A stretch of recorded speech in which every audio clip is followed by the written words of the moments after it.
السلام علیکم ورحمۃ اللہ وبرکاتہ۔ اعوذ باللہ من الشیطان الرجیم۔ بسم اللہ الرحمن الرحیم۔ وَأَصْحَابُ الشِّمَالِ مَا أَصْحَابُ الشِّمَالِ فِي سَمُومٍ وَحَمِيمٍ وَظِلٍّ مِّن يَحْمُومٍ لَا بَارِدٍ وَلَا كَرِيمٍ۔ صدق اللہ العلی العظیم۔ اللہم صل علی سیدنا ومولانا محمد النبی الأمی وعلى آلہ واصحابہ وبارک وسلم وصل علیہ۔ معزز سامعین و سامعات، پارہ نمبر 27 سورۃ الواقعہ، آیات مقدسہ 41 تا 48 ہیں۔ اللہ رب العزت ان آیات کا فہم اور شعور عطا فرمائیں اور عمل کی توفیق اور صلاحیت عطا فرمائیں۔ گزشتہ درس میں بلکہ رکوع میں اللہ رب العزت نے سب سے پہلے جو عنوان بنایا، اذا وقعت الواقعہ، ایک واقعہ ہونے والا ہے، اور واقعہ کیا ہے؟ وہ قیامت ہے۔ اور اس قیامت کے تناظر میں ہمیں یہ سمجھا دیا کہ دنیا کے اندر تبدیلیاں آئیں گی اور وہ آ کر رہیں گی۔ قومی انقلابات آئیں گے، پھر بین الاقوامی انقلاب آئے گا پوری دنیا میں، وہ ہے قیامت کا منظرنامہ، اور وہ واقعہ ہو کر رہے گا۔ لیس لوقعتها کاذبہ، کیونکہ کفار مکہ، مشرکین مکہ اور ہر دور کا جو طاغوت ہوتا ہے، ہر دور کا جو مافیا اور ظالم طبقہ ہے، وہ وقت کے انبیاء کو جھٹلاتا ہے، ان کا انکار کرتا ہے، اور یہ کہتا ہے یہ ہو کر نہیں رہے گا۔ اللہ نے فرمایا جس واقعہ انقلاب کو تم کہتے ہو نہیں ہوگا، اور قیامت کے بارے میں بھی کہتے ہو نہیں آئے گی، یہ ہو کے رہنی ہے۔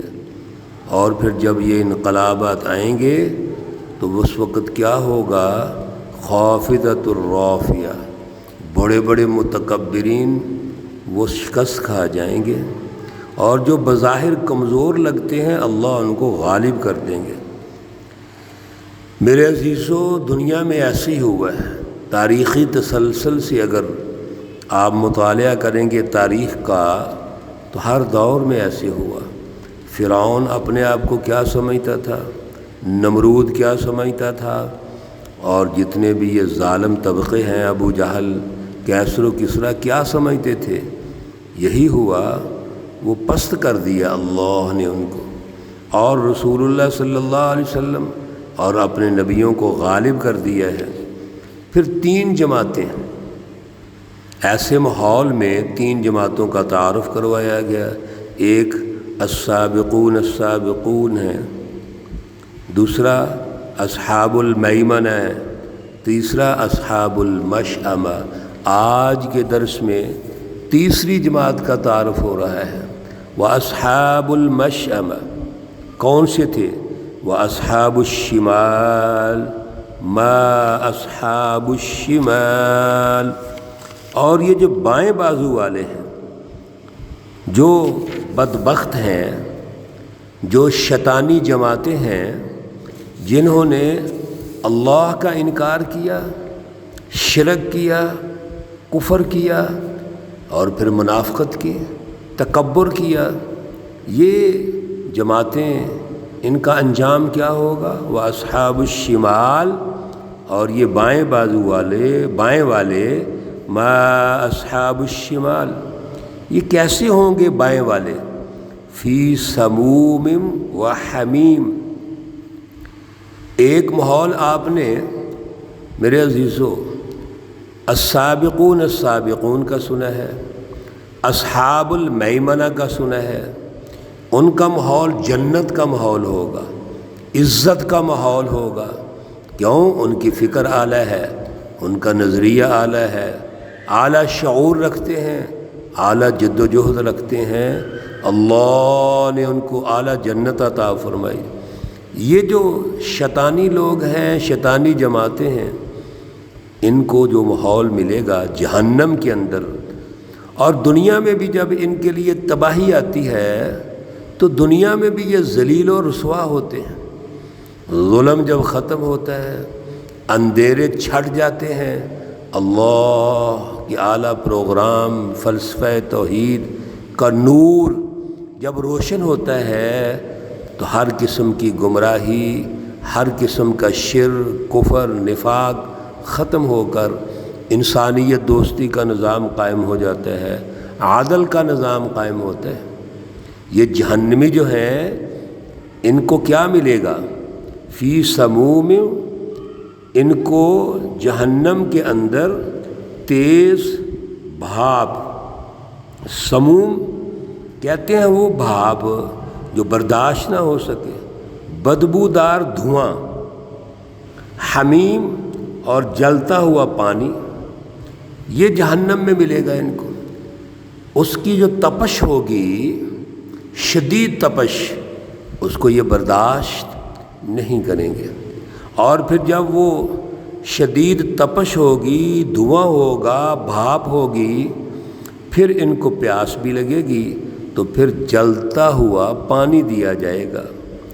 وَظِلٍّ مِّن يَحْمُومٍ، اور وہاں جو سایہ ہوگا وہ بھی ان دھوؤں کا ہوگا، یعنی ہر طرف دھواں ہی دھواں، تپش ہی تپش، بھاپ ہی بھاپ، اور اوپر سایہ بھی اس دھوئیں کا۔ آپ ذرا تصور کیجئے، شدید گرمی کے اندر دھوپ میں ہر طرف سورج ہو، ہم اس کو برداشت نہیں کر سکتے، اور اگر اس کے ساتھ آگ بھی ہو، پھر آگ کا دھواں ہو، سانسیں بند کر دیتا ہے وہ، اتنی شدت ہوتی ہے۔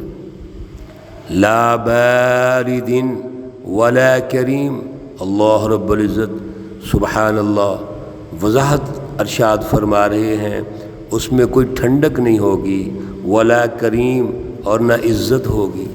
دھواں ایسا ہے، ماحول ایسا ہے کہ کوئی عزت نہیں ہوگی، کوئی جسمانی یا روحانی ان کو آرام نہیں ملے گا، ذلیل و خوار ہوں گے۔ اور یہ کیوں ہو رہے ہیں؟ دنیا کے اندر انہوں نے دنیا داری پیدا کی، سرمایہ پرستی پیدا کی، اور دنیا کے اندر اس سرمایہ پرستی، ذاتی اغراض، خود غرضی کو سب کچھ اپنا ہدف بنا لیا، مقصد بنا لیا۔ انہم کانوا قبل ذلک مترفین، بے شک یہ تھے سب کے سب اس سے پہلے مترفین، خوشحال، یعنی دنیا داری میں خوشحال تھے، ان کے پاس وسائل تھے، اختیارات تھے، اور ان اختیارات کی وجہ سے ان کو ناجائز استعمال کرتے تھے، اللہ کے وسائل پر قبضہ کرتے تھے، بڑے بڑے محلات بنائے ہوئے ہیں، بظاہر شان و شوکت ہے، بظاہر زر اور جواہرات، سونے اور چاندی کے ڈھیر لگے ہوئے ہیں، اور یہ مترف ہے، یہ متکبرین ہیں۔ میرے عزیزو یاد رکھو، اللہ رب العزت ایسے سسٹم میں جس میں ایک خاص طبقہ خوشحال ہو جائے اور عوام محروم المعیشت ہو جائے، خاص طبقے کے پاس اختیارات جمع ہو جائیں اور عوام ان بنیادی حقوق سے محروم ہو جائے، انصاف سے محروم ہو جائے، اللہ کو ایسا نظام پسند نہیں ہے۔ پھر ان کی ایک اور بڑی ان ظالموں اور ان مافیا اور متکبرین کی ایک اور اہم عادت کیا ہے؟ وَكَانُوا يُصِرُّونَ، یہ اصرار کرتے ہیں، ضد کرتے ہیں، عَلَى الْحِنْسِ الْعَظِيمِ، ان بڑے بڑے گناہوں پر، کفر پر، شرک پر، نفاق پر اور تکبر پر اصرار کرتے ہیں۔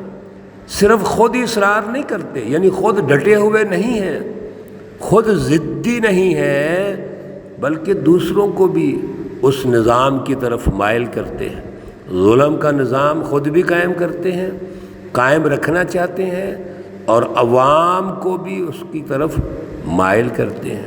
آج کا ظالم حکمران طبقہ بھی عوام کو مختلف لالی پاپ دے کر، وہ خیر خواہی کے انداز میں بڑے بڑے پیارے لیبل لگا کر اس ظالمانہ نظام کو لمبا کرنا چاہتے ہیں، اس کو طوالت دینا چاہتے ہیں۔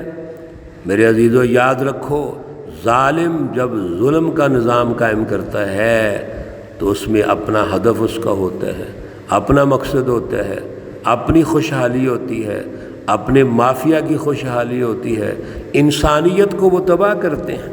یہ ہے وَكَانُوا يُصِرُّونَ عَلَى الْحِنْسِ الْعَظِيمِ، اس بڑے بڑے گناہوں پر وہ اصرار کرتے ہیں، اور پھر کہتے کیا ہیں؟ وَكَانُوا يَقُولُونَ، اور کہتے ہیں أَإِذَا مِتْنَا وَكُنَّا تُرَابًا، کنفیوژن پیدا کرتے ہیں۔ اعلیٰ جو ایک پروگرام ہے اس میں شکوک و شبہات پیدا کرتے ہیں۔ آپ ان کا انداز تو دیکھیے، کہتے یہ ہیں کہ کیا ہم مر گئے وَكُنَّا تُرَابًا، اور جب ہم مٹی ہو جائیں گے، وَعِظَامًا، اور ہڈیاں بھی ہماری ختم ہو جائیں گی، أَإِنَّا لَمَبْعُوثُونَ، پھر ہم دوبارہ اٹھائے جائیں گے، یہ کیسے ہو سکتا ہے؟ آباؤنا الاولون، اور پھر جو ہمارے آباء و اجداد ہیں وہ بھی تو ہم سے پہلے مر چکے ہیں، وہ تو آج تک زندہ نہیں ہوئے، وہ تو زمین سے باہر نہیں نکلے۔ یہ کتنی بوگس دلیل ہے، یہ کیوں دلیل ہے؟ ان کی سوچ پست ہے، فلسفی پست ہے، جبکہ اصل میں تو یہ غور کرنا چاہیے کہ انسان محض اس جسم کا نام تو نہیں ہے، انسان دو چیزوں کا مرکب ہے، ایک اس کے اندر روح ہے، اس کے اندر روح حیوانی ہے، اور ایک یہ جسم ہے۔ جب انسان مرتا ہے تو حضرت الامام شاہ ولی اللہ رحمۃ اللہ علیہ نے بڑی اس پر تفصیلاً گفتگو ارشاد فرمائی ہے کہ اصل میں انسان کے اندر ایک نسمہ ہے، ایک نسمک باڈی ہے، وہ محفوظ رہتی ہے۔ جب انسان مرتا ہے تو اس کا نسمہ اور یہ جو جسم ہے، انسانی جسم، اس کے درمیان جدائی ہو جاتی ہے، وہ نسمہ محفوظ ہے، وہ قبر میں بھی ہے، آگے چلے گا برزخ میں، حشر میں، سب جگہوں پر، اور پھر اللہ رب العزت پورے جزا و سزا کے عمل سے گزاریں گے۔ تو وہ یہ سمجھتے ہیں کہ یہ جسم جو ہے مٹی میں مل گیا، یہ کیسے دوبارہ زندہ ہوگا؟ یہ ان کی پست سوچ ہے، ان کی پست فلسفی ہے، نظریہ ہے، دو نمبر ان کے خیالات ہیں۔ اللہ رب العزت نے جو پروگرام دیا، فلسفی دی، سوچ دی، اعلیٰ شعور دیا ہے، وہ ان کے پاس موجود ہی نہیں ہے۔ اور دلیل کیا پیش کرتے ہیں؟ آباؤنا الاولون، ہمارے آباء و اجداد بھی تو ہیں۔ یہ گفتگو جاری ہے، ان کا جو ماحول ہے جہنمیوں کا جاری ہے۔ اللہ رب العزت ہمیں ان سے محفوظ فرمائے۔ اللہ رب العزت تمام بیماروں کو شفائے کاملہ عاجلہ مستمرہ عطا فرمائے۔ اللہ رب العزت تمام مرحومین و مرحومات کو جنت الفردوس میں اعلیٰ مقام عطا فرمائے۔ ربنا تقبل منا انك انت السمیع العلیم وتب علینا انك انت التواب الرحیم، وصلی اللہ تعالی علی النبی الأمی محمد وعلى آلہ واصحابہ اجمعین برحمتک یا ارحم الراحمین۔ السلام علیکم ورحمۃ اللہ وبرکاتہ۔